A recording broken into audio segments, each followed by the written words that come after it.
Hey there, I'm Ian Douglas. I'm the author of the website techinterview.guide, and I'm here to help people with career advancement and interview preparation. My live stream on Twitch covers topics such as company research, how to build resumes and cover letters, applying for the job, getting through interviews, and what to do during negotiations. I've coached thousands and thousands of people over the years to get jobs at the biggest tech companies in the industry, and I'm here to help you too. The following episode is taken from a longer live stream event and may contain interactions with other people in chat. Check out the end of the episode for more information. Let's get to it. So we had another question come in chat. Do you recommend that I clean up my LinkedIn, email, and GitHub first, or should I start applying to jobs and then clean those up along the way? I would probably do them first because you don't know how long it's going to take a company to go look at your application, and you don't want things to be kind of in disarray. Like I wouldn't invite a bunch of people over to my house and then be like, oh, I should clean my house, because they're going to start showing up. You don't know when you send in that application, you don't know if someone's going to start looking at your application within minutes, hours, or if it's going to take like a month for them to get around to your application. So I would say the sooner the better. The main thing about building out a resume and which projects do you put on there, or building out your GitHub and like pinning repositories that you want to highlight on your GitHub profile, you don't necessarily know when or who is going to be going and looking at your profile. And so if you want to highlight different projects on your GitHub profile, you can pin up to 6 of your most favorite projects on your profile. But if you're trying to sort of attract different companies, you want to pin different repos at the top of your GitHub profile, as we call it. And the downside there is if you're trying to highlight too many different projects, then you've only got a choice of 6. And generally what I would recommend on a resume is you want to promote the kinds of projects to that company on that resume, the kinds of projects and things that they're going to care most about. So whether it's a technology or a particular type of project that you've built or reason for building out a project, those are the kinds of things that are going to stand out the most to them. And so you want to try to put as many of those on a customized resume as possible. But then if you want to highlight specific projects on your GitHub profile, then you kind of need to pick and choose. Like I only get 6. So which of the 6 projects are you most proud of that you want to like highlight on your GitHub profile? When it comes to LinkedIn, though, you can just list them all on there. But again, even with LinkedIn, you can kind of order what order they show up. And so you can kind of go in, you can customize that from time to time.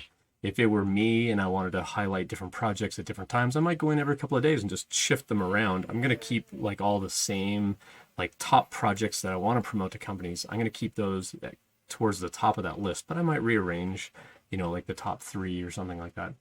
But generally, there's not a lot of maintenance that's going to need to happen on your LinkedIn account after that. When it comes to cleaning up your email, though, I mean, that's really just down to an email address. And I would say find like a professional sounding email account. Mountain bike dude 420, doesn't scream professionalism.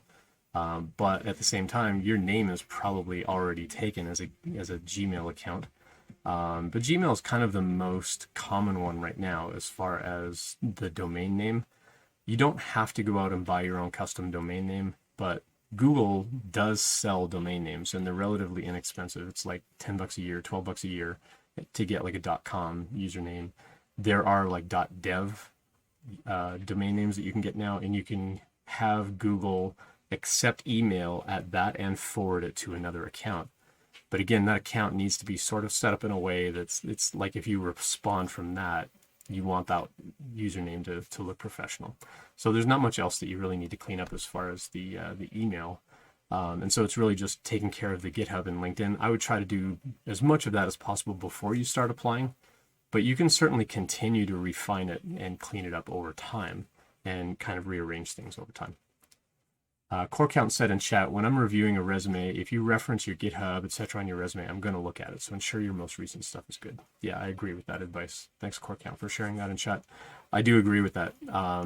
When I go look at a GitHub repository, the first thing that I look at is kind of that contribution graph of like, if you say you're a developer, I'm going to go look at that and see, are there like really large gaps where you haven't been developing?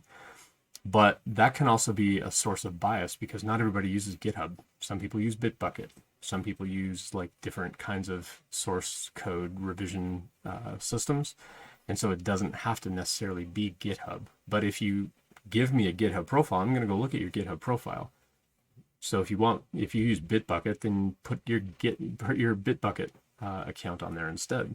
And I'll go look at your Bitbucket account. But I'm still going to look for the same kinds of things. I'm going to look for the kinds of projects that you do. What is your most recent work and things like that. If I've got time, I'm probably going to dive in on some of your projects and kind of look at the quality of your code.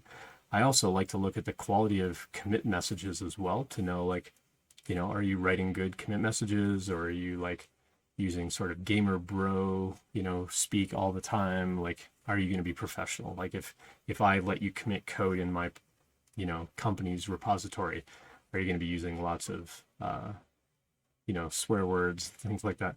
There are whole Twitter accounts that you can go find where they're literally scraping GitHub public repos looking for cuss words. And you can actually go find those Twitter accounts, and it's just showing the commit message. It's not saying who it's from. It's not pointing back to the repo in any way, but it is mirroring out what these commit messages are. Some of them come across funny, and some of them are like, dang, like I would never do that in a public repo. Like, that's just awful.